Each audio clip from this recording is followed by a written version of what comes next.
Hey everybody, it's Julie Melillo, life coach here in Manhattan, and I have some tips for you today on how you can let go of stress a lot faster.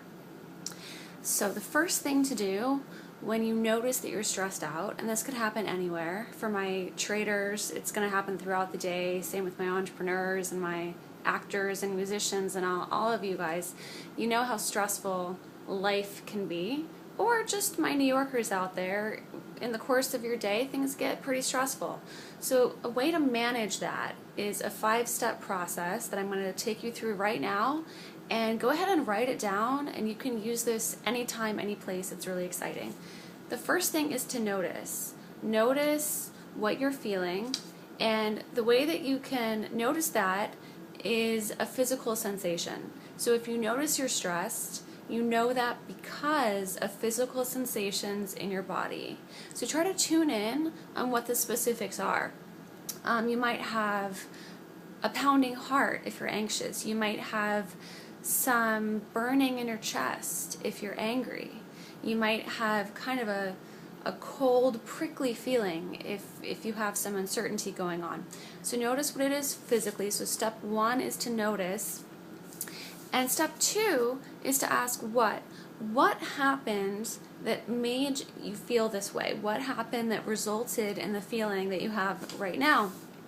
Because our feelings always come from somewhere. They don't just magically come from nowhere.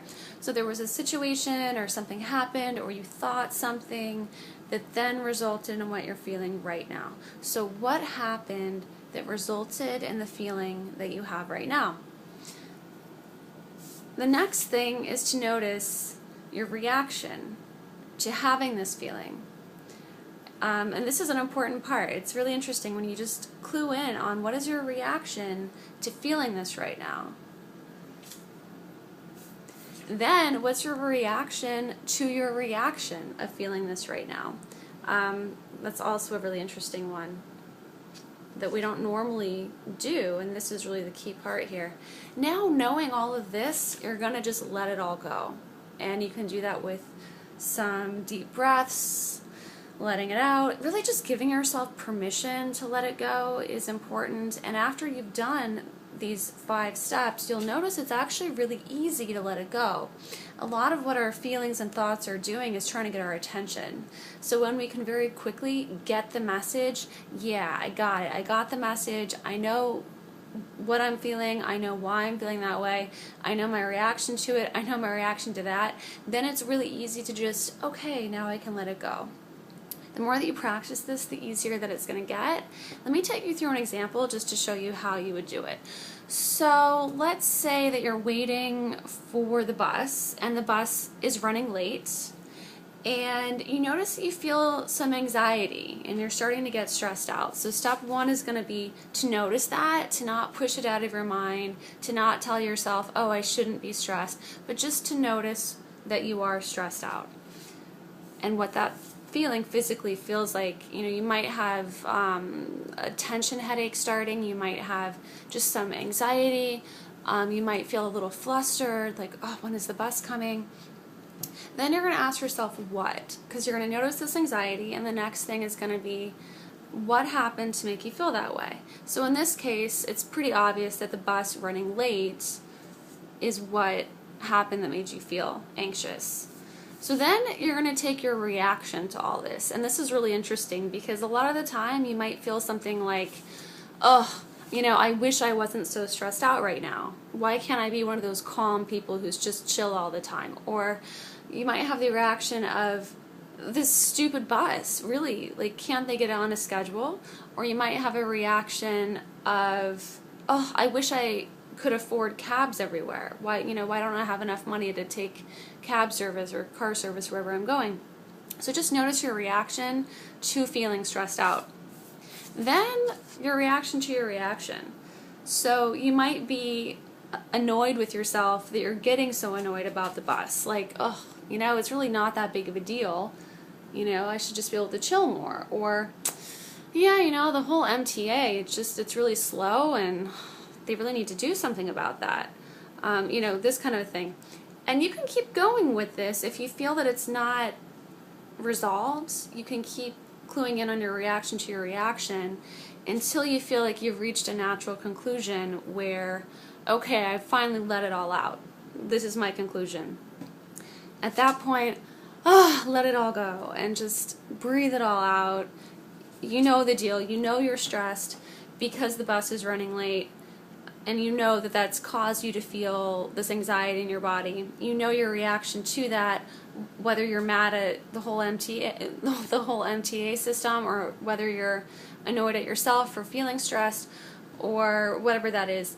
And then your reaction to that reaction, and then you keep going with it until you get to your natural conclusion, and then you let it all go. So it's only 5 steps, and the cool thing is you can do this anywhere, anytime, and no one's even going to know you're doing it. You're just waiting at the bus stop, just thinking, and in only a couple minutes you can completely change your state from, oh my God, I'm anxious and I don't know why. Well, you're anxious because the bus is running late, and you have your reaction to that, and you have your reaction to that, and you're going to keep going from there, and then you let it all go. And then it's kind of like, yeah, okay, I get it. This is what's going on with me, and that's fine, but I can let it go. Kind of the danger here is sometimes we try to do the let it go first before we've done all these other 4 important steps, and that really starves us from having that important information which we need to have. We need to know why. We need to know why we're not feeling good. We need to know what has happened to make that feeling come about. And we need to know what our reactions are, because that really leads us to our very important conclusion. In this case, just going through this one exercise might transform the way that you take the bus. You might make a decision that, you know what, you should just get a bicycle. That would be a lot less stressful for your commute. You might realize that you really want to make more money, and you're really actually frustrated that you haven't achieved your ultimate dreams yet.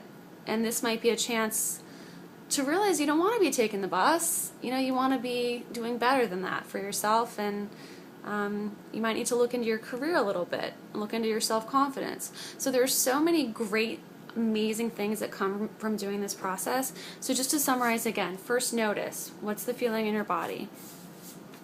Next, what happened to make you feel that way? What happened in your life, or what did you think to yourself that resulted in that emotion? And then your reaction to this. Just how do you feel about the fact that you're feeling this right now? And then your reaction to your reaction, and again, you can keep endlessly going on with your reactions to your reactions until you reach a natural conclusion, and then you can let it all go, and that's where you feel amazing. But you also have all this super valuable information. You haven't starved yourself of the important morsels of information here that can potentially change your life for the better. That's the good thing about our emotions, is they're prompting us that something is wrong. If we listen, we can really make it right, so that you're not stressed going on the bus tomorrow, the rest of the year. You're not stressed anymore, because either you're going to make a change and you're going to change your transportation route, or you're going to accept it and you're going to say, you know what, this is a good time to just have some time for myself, chill out, think about whatever I want to think about, listen to my music. You're going to find a way to better deal with that situation. So I hope this was helpful for you. It's something that's helped a lot of my clients. It's helped myself. I use this all the time. It's a really great process. And again, my name is Julie Melillo. I'm a life coach in Manhattan. My website is yourdreamslifecoach.com. My new website for executive coaching only is nycexecutivecoach.com. So check both of those out. If you're an individual, go to Your Dreams Life Coach. If you are an executive or you have executives at your business, go to nycexecutivecoach.com.